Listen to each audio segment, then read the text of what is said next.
Alright, our world could potentially be falling apart, and quite literally, anything could happen.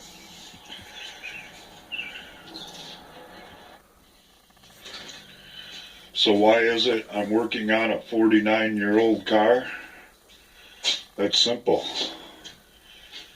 It's the only thing I have that's even close to EMP proof besides the old Opal, which is a basket case. And that I have extra ignition parts for. So the next part in our little adventure is to get this gas tank out. It looks good, doesn't it? Well, it ain't. Unfortunately, it sat around so long with no fuel in it that it rusted from the inside.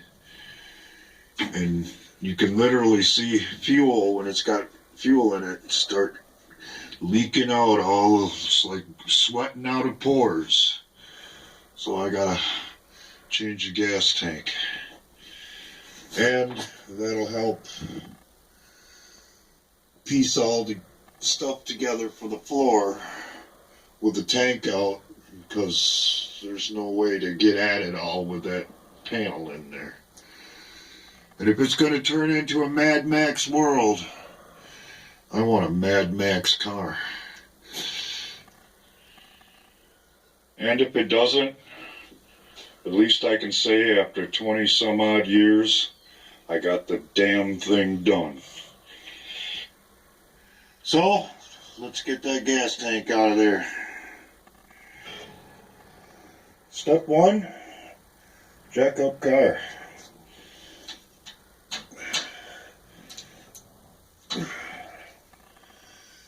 There was a time I would have done this without jacking the car up, but unfortunately those days are long gone. Step 2, remove gas tank straps and hope the bolts don't break.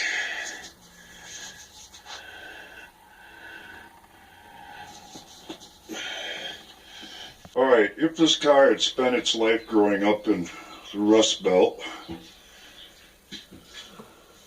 it wouldn't never come apart like this. These gas tank straps would have been so crusty I probably just could have pulled them out.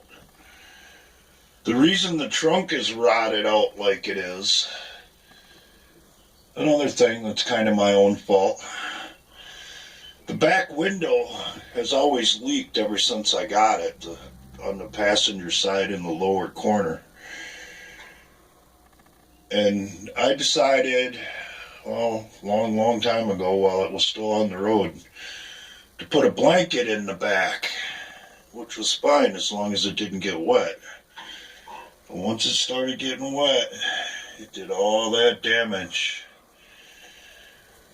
And had I not done that, I might have had a few holes to contend with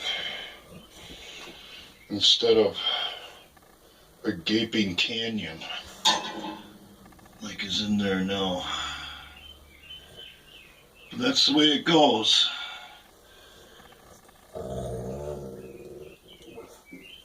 But it's growing up or starting its life down south is why it's still here.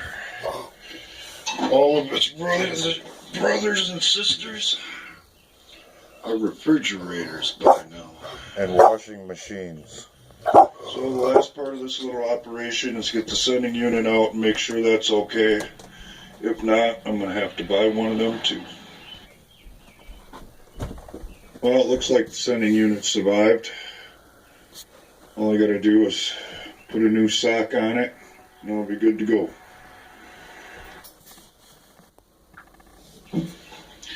But that's what killed the gas tank right there.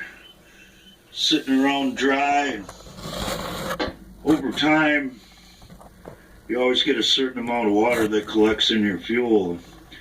If you let them go dry, the water's the last thing to evaporate. That's where the rust comes from.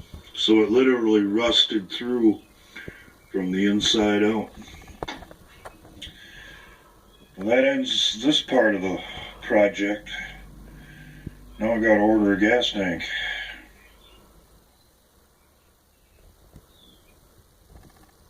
See you next time.